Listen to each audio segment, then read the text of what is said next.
ተጠባቂው የማንቸስተር ዩናይትድ እና የአርሰናል ጨዋታ ኦልድ ትራፎርድ ላይ ተደርጎ 1-1 በሆነ ውጤት ተጠናቋል። ማንቸስተር ዩናይትድ ግቧን ያገኘው ከብሩኖ ፈርናንዴዝ የቅጣት ምት ጎል ነው። አርሰናል ደግሞ በበኩሉ ከዴክላን ራይስ ግቧን አግኝቷል። በተለይ ደግሞ መሪ የነበረው ማንቸስተር ዩናይትድ ዛሬ መከላከሉ እጅግ በጣም የሚገርም ነው። በእርግጥ እኔ ጨዋታው ያን ያህል ማራኪ አልነበረም፣ ለእኔ ወይም እንደጠበቅኩት አልነበረም። 90 ደቂቃ ተቀምጬ 4 ደቂቃ ብቻ ያየሁ ነው የመሰለኝ። ምናልባት እንግዲህ የእናንተን ስሜት ባላቅም፣ ግን ደግሞ ጨዋታው ማራኪ አልነበረም ለእኔ።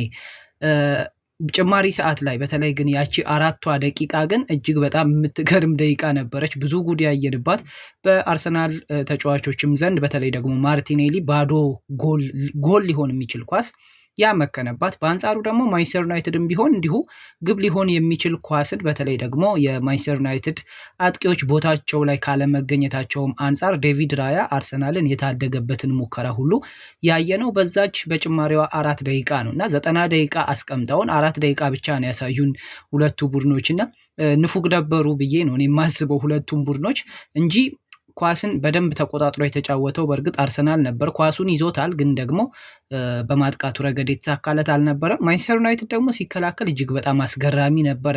ምናልባት እንግዲህ ማንቸስተር ዩናይትድ ነጥብ የጣለባቸውን ጨዋታዎች ለምን እንደዚህ አልተከላከለም ብለን ሁሉ እንድንጠይቅ ያደርጋል እና አርሰናልን የተቋቋመበት መንገድ በተለይ ደግሞ አሁን ካሉበት ወቅታዊ ደረጃ አንጻር ዩናይትድ ዛሬ አብዛኛው ሰው ዩናይትድ ዛሬ ነጥብ ይጥላል ብሎ ነበረ ጠብቆ የገባው፣ ግን በጣም አስደናቂውን ማንቸስተር ዩናይትድ ነው ያየነው። በመከላከሉ ረገድ በጣም ለእያንዳንዷ ደቂቃ ታምነው ሲጫወቱ ነበር፣ ኮንሰንትሬትድ ነበሩ። በአንጻሩ ደግሞ አርሰናሎች ስሜታቸው ያን ያህልም ነበር። ደካማ ተጫዋቾች አቤት ብዛታቸው በጣም ነው የሚገርመው። እንደነ ሊያንድሮ ትሮሳርድ አይነት ተጫዋች እኔ 90 ደቂቃ ሙሉ መጫወቱ ራሱ አስገርሞኛል። ሌላኛው ደካማ የነበረው ለእኔ ሚኬል ሜሪኖ ነው። ሚኬል ሜሪኖ እኔ የአርቴታ ግዢ ስለሆነ ይሁን አላቅም፣ ምናልባት በሱ ውሳኔ መምጣቱን ተከትሎ ይሁን አላቅም፣ ምንም አይነት ውሳኔ ሲወስንበት አልነበረም እንደተለመደው ሁሉ ወይም ከዚህ በፊት እንደምናውቀው። ምናልባትም ደግሞ የፈረመበት ምክንያት ዱዌሎችን በተደጋጋሚ የሚያሸንፍ ተጫዋች ከመሆኑም አንጻር ዛሬ ግን በዛ ነገር ሁሉ ደካማ ነበረ ብዬ ነው የማስበው። በአንጻሩ ዴክላን ራይስ በጣም ጥሩ ተንቀሳቅሷል። እኔ ቶማስ ፓርቴ ሲወጣ ደግሞ የበለጠ ቡድኑ ክፍተቱ ታይቷልና ማንቸስተር ዩናይትድ ኃይል ያገኘው በተለይ ከቶማስ ፓርቴ ተቀይሮ መውጣት በኋላ ነው ብዬም አስባለሁ። ኤኒዌይስ ግን አሰልጣኙ ያንን ውሳኔ አስበዋል። ሌላኛው እንዲሁ እኔ ሚኬል ሜሪኖን ለምን በተደጋጋሚ እዛ ቦታ ላይ እንደሚያሰልፈው አላቅም። በእርግጥ አንድ ጨዋታ ላይ ፐርፎርም አድርጎ ሊሆን ይችላል ሚኬል ሜሪኖ 9 ቁጥር ቦታ ላይ ፎልስ 9 ቦታ ላይ፣ ግን ከዛ በኋላ አየን አይደል አመርቂ አይደለም። እኔ ለምን እንደሚደጋግመው አላቅም። ሚኬል አርቴታ እንግዲህ አንዳንዴ ይሄ ሾቪኒስቲክ ነው አይደለ? የበለጠ እንግዲህ ትምክህት እንበለው የራሴን ሀሳብ ብቻ የሚል አይነት ሀሳብ ያለው አሰልጣኝም ነው ብዬ አስባለሁ። ኤኒዌይስ ግን እዛ ቦታ ላይ ሌላ ተጫዋች እንኳን መሞከር የሚችልበት እድል ነበረው ብዬ ነው የማስበው። ማርቲኔሊ ከጉዳትም በኋላ ያንን የበፊቱን አይነቱን ፐርፎርማንስ ነው ወይ የሚያሳየው የሚለውን ነገር ዛሬም አስመልክቶናል። ኤኒዌይስ ግን የአርሰናል ተጫዋቾች ዛሬ በይበልጥ ማሸነፍ የሚችሉበትን ቢያንስ ወረቀት ላይ እድል ነበራቸው። ኤኒዌይስ ያንን እድል አልተጠቀሙበትም። ማንቸስተር ዩናይትድ ግን ዛሬ እጅግ በጣም ጠንካራ መከላከል ነበረው። በጣም የሚያስጨበጭብ መከላከል ለኔ እና ለማንቸስተር ዩናይትድ ያን ያህል ውጤቱ አስከፊ አልነበረም። እንደውም ሊያስቆጭ ሁሉ ይችላል። ምናልባት አሸንፈን ልንወጣው የምንችለውን ጨዋታ ብለው ሊቆጩ ሁሉ ከቻሉ ለኔ ትክክል ናቸው። ዛሬ በእርግጥ ኳስን በልጦ ወይም እድል በተለይ የግብ እድል የነበረው አርሰናል ሊሆን ይችላል፣ ግን ደግሞ በጣም ኳሷን እንዴት አድርገው ኮንሰንትሬት አድርገው ሲጫወቱ እንደነበረ ያስመሰከሩት ለእኔ ማንቸስተር ዩናይትዶች ናቸው። ኤኒዌይስ ግን ከቁጥራዊ መረጃ አንጻር ስንመለከት ከተመለከት ነው ይሄን ይመስላል። እንግዲህ በፓስ ረገድ 288 ፓሶች ነው ማንቸስተር ዩናይትድ ማድረግ የቻለው፣ 620 ፓሶችን ማድረግ የቻለው አርሰናል እንግዲህ በተለይ ደግሞ ከክሮሶች በተደጋጋሚ ለመጠቀም ሲሞክር ነበር። 27 ያህል ክሮሶችን ማድረግ ቢችልም ግን ደግሞ አመርቂ አልነበረም። ማንቸስተር ዩናይትድ በአንጻሩ እንግዲህ በክንፍ በኩል ያን ያህል አልነበረም። 10 ክሮሶችን ነው ሲጠቀም የነበረው። እንዲሁ ደግሞ በሰንጣቂ ኳሶችም አርሰናል የተሻለ ነበረ። 4 ሰንጣቂ ኳሶችን ለመጠቀም የሞከረበት ሁናቴ ነው ያለው። ሌላኛው ማንቸስተር ዩናይትድ 2 ነው። በአንጻሩ ማንቸስተር ዩናይትድ እየተከላከለ ሎንግ ቦሎችን ለመጣል ሲሞክር ነበረ። 51 ሎንግ ቦሎችን ሲጥል እንዲሁ አርሰናል ወደ 29 ሎንግ ቦሎችን ማድረግ ችሏል። በሾርት ፓስ ረገድ ያው የበለጠ እንግዲህ ፓሲንጎቹ ይገልጻሉ። አርሰናል የተሻለ ነበር። 560 ፓሶችን ማድረግ ችሏል። እንግዲህ ከቆመ ኳስ ግብ ያገኘው ማንቸስተር ዩናይትድ ስካይ ስፖርት ከጨዋታው መጠናቀቂያ በኋላ አንድ አወዛጋቢ ነገርም ተናግሯል። በተለይ ደግሞ አንቶኒ ቴይለር የለኩት ልኬት ልክ አይደለም የሚል እና የአርሰናል ተጫዋቾች መቆም የሚገባቸው በ9.15 ሜትር ያህል ርቀት ላይ ነበር። ነገር ግን ደግሞ ዳኛው ሲለኩ 10.2 አድርገው ነው የለኩት እና አቋቋማቸው ልክ አይደለም ወይም ለግቡ መፈጠር ማንቸስተር ዩናይትድ ግብ ለማግኘቱ አስተዋጽኦ አበርክተዋል ሲል እንግዲህ ዳኛውን አንቶኒ ቴይለርን ወቅሷል። ኤኒዌይስ እስኪ ይሄ ውዝግብ ወዴት ይሄዳል አብረን የምናየው ነው የሚሆነው። በሌላ ቁጥራዊ መረጃ ደግሞ እንዲሁ በሙከራ ረገድ ነው የምናየው። ወደ 17 ሙከራዎችን ነው ማድረግ የቻለው አርሰናል። ከ17 ሙከራዎች ነው አንዷን ማሳካት የቻለው። ይሄ ደካማ ነው፣ ሲንከባለል የመጣም ችግር ነው። በተለይ ደግሞ በፕሪሚየር ሊጉ ላይ ሁለቱም ቡድኖች በአውሮፓ ውድድሮች ላይ ጠንካራ ናቸው። ግን አርሰናል በተደጋጋሚ እንግዲህ እድሎችን ይፈጥራል፣ ግን ግብ ማስቆጠሩ ላይ የለበትም። በአንጻሩ ማንቸስተር ዩናይትድ 10 ሙከራዎችን ማድረግ ችሏል። ከቆመ ኳስ አንድ ግብ አግኝቷል። በኦፕን ፕሌይ ወደ 7 ያህሉን ነው ማድረግ የቻለው። አርሰናል በኦፕን ፕሌይ ወደ 10 ሙከራዎችን ማድረግ ቢችልም ግን ከቆሙ ኳሶችም ልክ እንደ ከዚህ በፊቱ ግብ ማስቆጠር አልቻለም።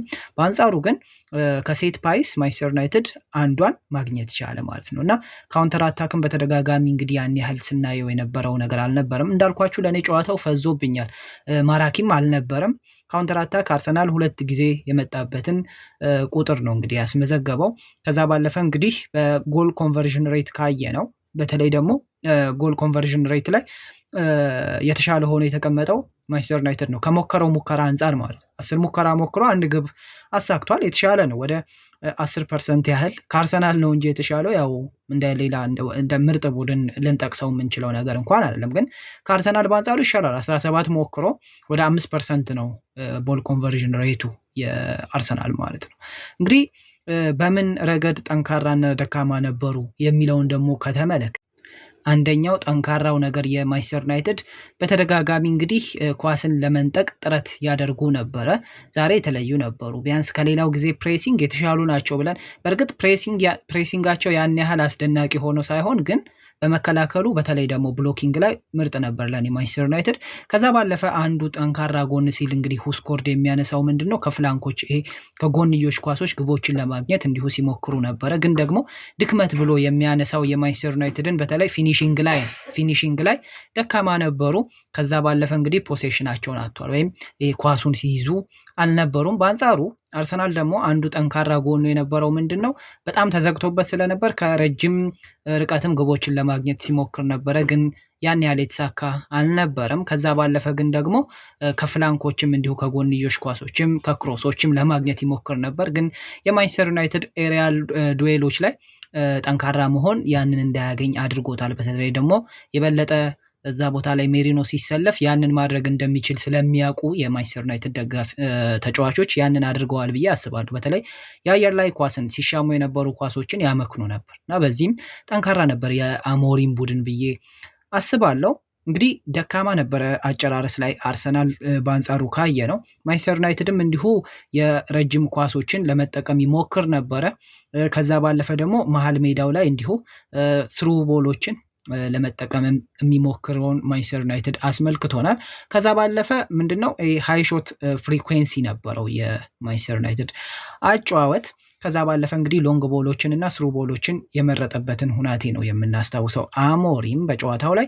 ከዛ ባለፈ እንግዲህ የአርቴታው አርሰናል ደግሞ እንዲሁ ሎንግ ሾቶችን ሲሞክር ነበር እንዳልኳችሁ። ከዛ ባለፈ ግን ደግሞ በራይት ሳይድ በኩል በተደጋጋሚ ለመምጣት ይሞክር ነበረ፣ ግን ስኬታማ ሳይሆን ቀርቷል። በዚህ በራይት ሳይድ ማለት የበለጠ በኤታን ንዋኔሪ በኩል ኤታን ንዋኔሪም ዛሬ እንደተጠበቀው አልነበረም አይደል? ሲያስቸግራቸው አልነበረም። የበለጠ ይዘውት ነበር የማንቸስተር ዩናይትድ ፉልባኮች ማለት ነው።